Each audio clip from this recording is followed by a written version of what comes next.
in John chapter 10 verse 27, and Jesus says, I'm the good shepherd, and he says, verse 27, my sheep know my voice.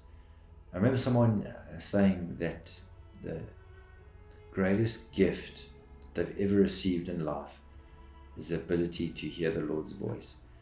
And with that comes relationship, with that comes everything. It comes the guidance, it just comes leading into the greatest adventure of life we could ever possibly have. And I remember as an 18-year-old, it was actually my 18th birthday, and I was just finished my matric exams, and I sat down in the evening after celebrating my birthday, and I wasn't sure about where my life would go from there.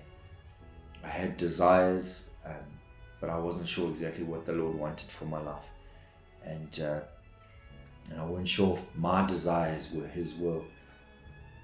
And I remember sitting down with a notepad and just talking to the Lord, and I felt like I was hearing His voice in my imagination, inside. And I started writing down what I dared to believe the Lord was saying. I literally just dared to believe that He was talking to me and comforting me and speaking love over me and speaking future and destiny. And I wrote some things down, and I remember writing a particular phrase down of what I felt the Lord say to me. And it was a time when I was really discouraged about my future, and I just got so encouraged. And I dared to believe that was the Lord speaking. Part of me felt like I'm a little bit crazy thinking this is the Lord's voice. Like, no, you just thinking stuff and you're writing it down and pretending this is God speaking. You're crazy. And I remember 10 years later, I was at a meeting in Mpumalanga, and John Papuli was preaching, and after the message, he came up to me and he spoke the exact same phrase to me. He said, God is going to do this with your life. And it was word for word, the exact phrase that I'd never heard anyone else put it like that. Not to anybody else, not in the Bible.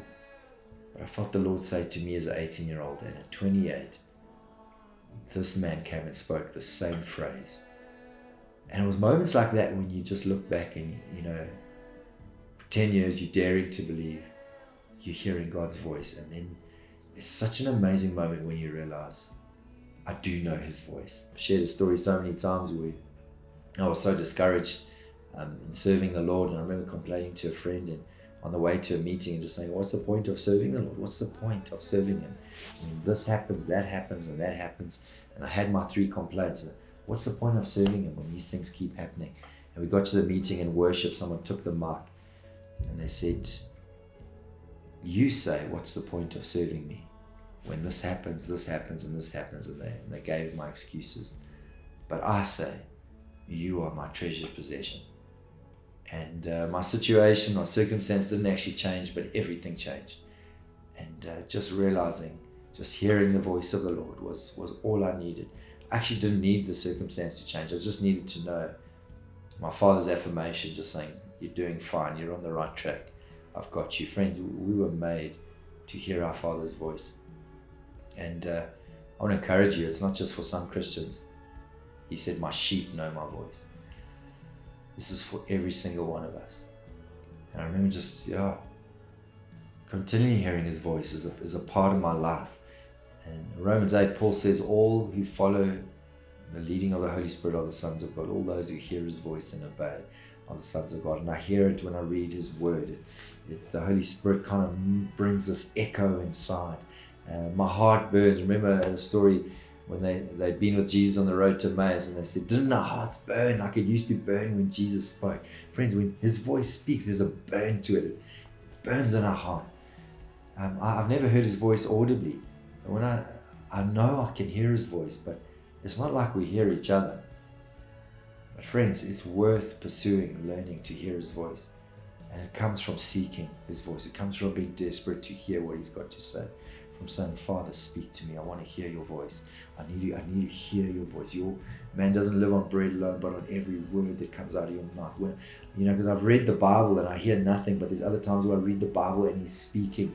And that's what we want. I don't want to just read the Bible. I want to hear His voice.